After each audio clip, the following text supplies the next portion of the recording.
This is Boxing Tickets NI. We're here at the warehouse in Red Cow. Mayday Mayhem. I'm delighted to be joined once again with Declan Geraghty.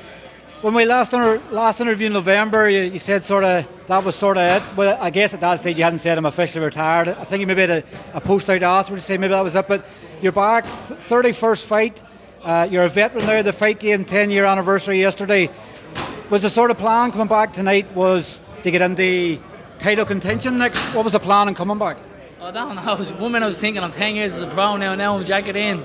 A woman and saying, stay on for another one, maybe two. It's really I'm in the gym just to keep the belly down. You know what I mean? In the belly, like if I don't have a bit of a fight and a bit of a fire in the belly, I won't really go to the gym. I'm kind of get lazy, start putting the belly on. So it's really just I need to get in the mind frame of just having living a healthy life all the way through. I don't live a healthy life, so it's more just a bit of fear on getting in the ring at the end there. I can get caught, get hurt, so I need to be some sort of fitness. So that's the reason why I've been still training. It's just I'm still fighting because of it. 31st pro fight as well. Like whenever you started 10 years ago, did you ever think you would get past 30 fights? It's 31 pro fights. I had one fight, but was actually never went on box weight, so box rec, and I was a stoppage. So it should have actually been 32 professional fights. One didn't go on. I don't know what happened with the promoter. To be honest with you, I thought I'd pack it in when I was the age of 30. When I think I had my first.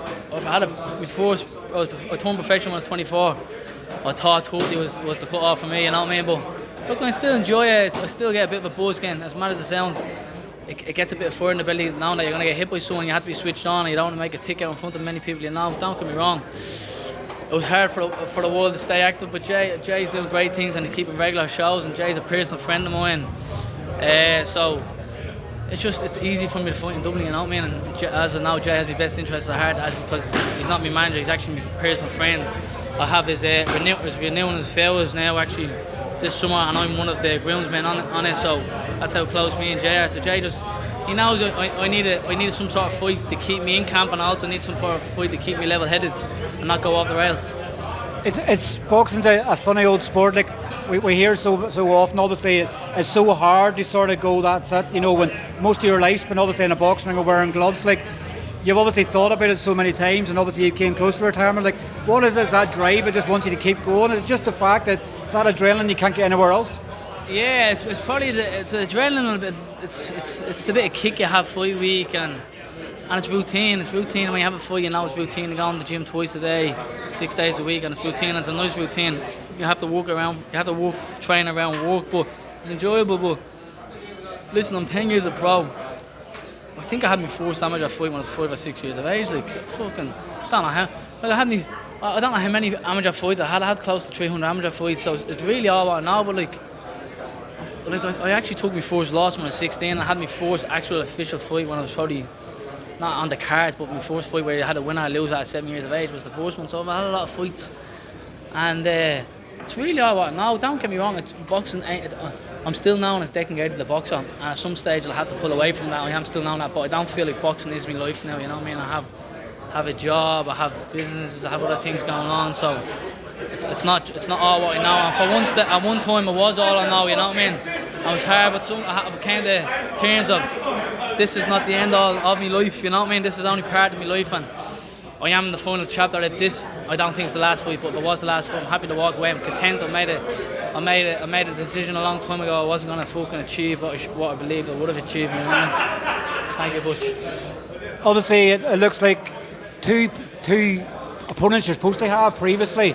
Obviously, looked like they're obviously going to fight in August. Obviously, Owen and Dylan Moran. I know that obviously that you were in the running for obviously fighting Dylan obviously in July in Waterford, I believe. But I guess boxing, doesn't it? Obviously, different offers come from different avenues. Are you sort of got it in a way that sort of these two are going to have a story now where they were so close to obviously fights happening with yourself that them two's going to pair off instead?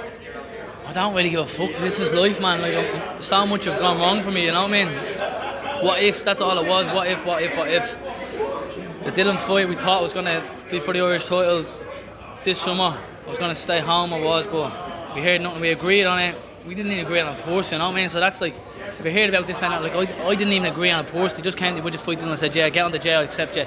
Without Jay deal with the post, so I didn't really give a fuck about how much money I was getting. So we agreed with that. The Owen fight went stale. Like, I don't give a fuck about two of them. Dylan kind of annoyed me the way he talked about me after I pulled out a fight from a cut where I went blind. I actually went blind for 2 weeks straight. I couldn't see out both eyes for a long time. It took me about a month till I got perfectly double vision on both eyes. That's how much the cut was, and he was giving me this and the other. Like, my attitude was, Dylan, if you really think my Friday, mate, I'll come down to what's a Waterford from, I'll have a knock on the show. I couldn't give a fuck, man. Owen pulled out on me on the day of the fight, and you don't hear me, he's a bottler, he did this or this, that, and the other. Fuck him. I don't like Dylan, but if he has a problem with me, I don't give a fuck. I went on the street and have a knock, and that's not being a big man or nothing like that, but don't discredit who I am as a person, you know what I mean, what I've achieved. Like, I don't want to turn around and say he's a fucking YouTube boxer or anything like that, but that's where he's had to get his bit of fame from. Is from off the back of McGregor and fucking Instagram, you know what I mean? Like, I've earned my stripes, so don't try to tell me I'm this and that. Like, what I've achieved as an amateur, I know I haven't achieved as a pro. Even as an amateur, even as a pro, I've achieved more, and he has came close, you know what I mean? Everyone I've fought, Bar Mark McCullough, Archie Sharp again, I fought for world titles, and realistically I could have beat, I believe me, boxing will done better than all of them, but it just didn't happen for me. That's just life, and maybe I should have moved up a long time ago. I'm older now and heavier now. I'm not boxing. Like, boxing's not going to define me, who I am as a person. What defines me is the people I hold myself around and how I treat people around. I don't really give a fuck. I hope Dylan, I wish Dylan, even now, I wish Dylan along the best. Whoever wins, I have my opinion on who I think will win, but fair play to both. I don't really give a fuck. Owen's a lovely fella. Unfortunately, our fight never happened. I'm a bit gutted because I couldn't have come any closer on the day of the weigh-in to pull out. I expected to win my Irish title there. Dylan, I believe I was going to beat Dylan in the Irish title. I had to pull out because of the cut. So, look, it is what it is. This is life. Boxing's broke my heart 101 times, and I probably will still break my heart. But no, if any boxer has any sort of problem with me and tries to disrespect me, I have no problem meeting them, having a chat with them, because I'm straight as it comes. I'm as straight as it comes. We get Andy O'Neill in. Proper fresh. You're looking proper fresh tonight, there. Great to see you back. We're hitting the Black Forge Irish Stout tonight, so we're down in the Black Forge. I've told Andy to get the abs back. He's letting himself slacking a bit, but the t-shirt's looking well on him. The t-shirt's looking very well on him. If you've always been labelled, obviously, pretty boy and everything else in the past, and if someone obviously questioned your why, like the passion you sort of gave me the last couple of minutes, it even understood to me, like, boxing has been your life for everything. Like, if anybody has sort of labelled you sort of things, and I know Dylan Moran's labelled an Instagram boxer, YouTube, blah blah blah, but that passion you have, that you can't buy that, you know, like that passion you've had for years, that's the reason why you keep going, because you just love the sport so much. I just enjoy it, man. Like, as mad as it sounds, like I said, I had my first amateur fight when I was probably about 7. That's all I know, and it's the drill and the kick you get out of it. It's like no one. But don't get me wrong, you're getting older, everybody starts slowing down. You have to listen to your body.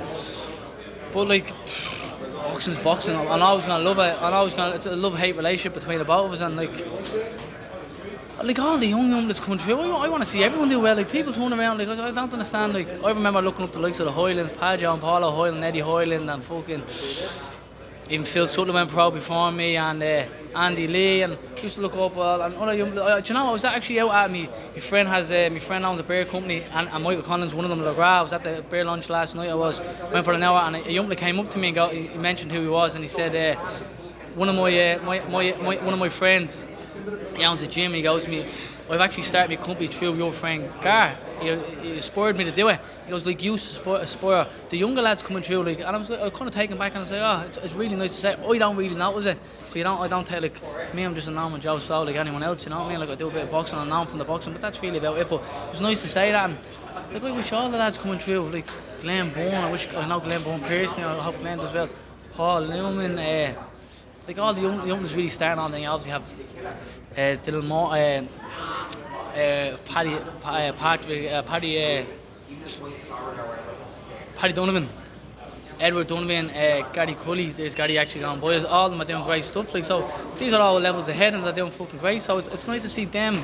They're younger than me. It's nice to see them way out do what I'm doing. You know what I mean? And then the younger lads that do as good as them, or even out them. Like I'm never gonna be jealous of anyone coming through on it. Like, I achieved 12 amateur titles, and it was a great achievement. 2 senior titles, and went to the World and European Championships. And when I hear other lads out of the boxing club and or clubs around doing better, I'm delighted for them. Some people are a bit jealous of them, which I don't understand. Like, I'd like to see everyone just do great for themselves. Irish boxing, doesn't it? Obviously, I just wanted to sort of touch, and obviously over the next 7 weeks, you're one of your old weight classes, super featherweight. Anto Kakachi obviously fights Joe Gardina next week. Fergal McCrory out of nowhere, obviously. It wasn't a call out, I hope, was it? It wasn't a call out. Fergal call out give you as a run, and you had to run backwards. Fergal McCrory obviously fights in 7 weeks' time in America for obviously a world title as well. Like, we're on the verge potentially 5 years without a Mayo world champion of the 4 belts. We're on the verge now potentially 2 more world champions. Like, and as you say, everybody can support Irish fighters because at the end of the day we're all Irish. We all love Irish boxing, so we want everybody to do well. Yeah, the problem is, I used to find out with the MMA it was better. That MMA really supported MMA boxing. I find a lot of Irish boxers kind of belittle other Irish boxers, which I don't understand. Like, I'm delighted to see everyone do well. Like Luke's fighting again. Luke's fighting Horrick. I wish Bowden personally. I hope they just get a massive payday and Bowden come out safe. Tyrone McKennan's back.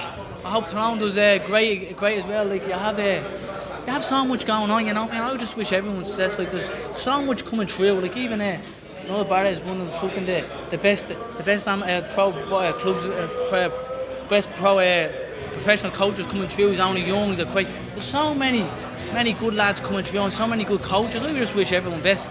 You have down in Limerick, Sean from Limerick. You have even tonight. Like it's a hard one for me because Sean, like Ian was my former manager. Sean's my friend, and Paul, Dave Ryan's fighting Tony McGlynn. Tony McGlynn's a personal friend of mine. Senan's coming. Senan's doing pretty well. I hope everyone's doing well. You know, I mean, like. I find it a surprise if anyone calls me out. Really, it's not because of no one want to find me. I'm the old school here. I'm like little Keeler. I'm the old G. Like we're the old ones left. You know what I mean? And I think a lot of people have respect for us. Some fights will happen. Some people always have to call us out that fights. But I don't really want to call anyone out. I hope everyone does fucking great, and I wish all of them the best. And I hope, like, even promoters, some people, managers, are talking about other managers. Why can they all not? Hey, Babs. I just want everyone to do well for themselves, you know what I mean, and see it. Speaking of old, it's your birthday tomorrow, 21 again tomorrow. 21. Young, dumb and full of cum still. Have you anything planned for the birthday? Obviously, I guess with the good weather coming out as well, which came at a good time. I'm going on holidays. We were meant to fight. We weren't going away because we were told we were fighting Dillamore, and we got on. Ian the Power got on to us about fighting Dillamore. We said yeah, agreed to it. Let us know because I'm going away for the summer. And I heard nothing. My holidays start tomorrow.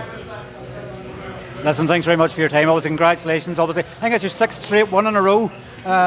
6 or 7. I'm not sure. I can't even remember. It's a while now. It's a few years now. Well, listen, congratulations, and I'm sure we'll catch up with you soon. Thank you very much. Cheers, Declan. Thank you.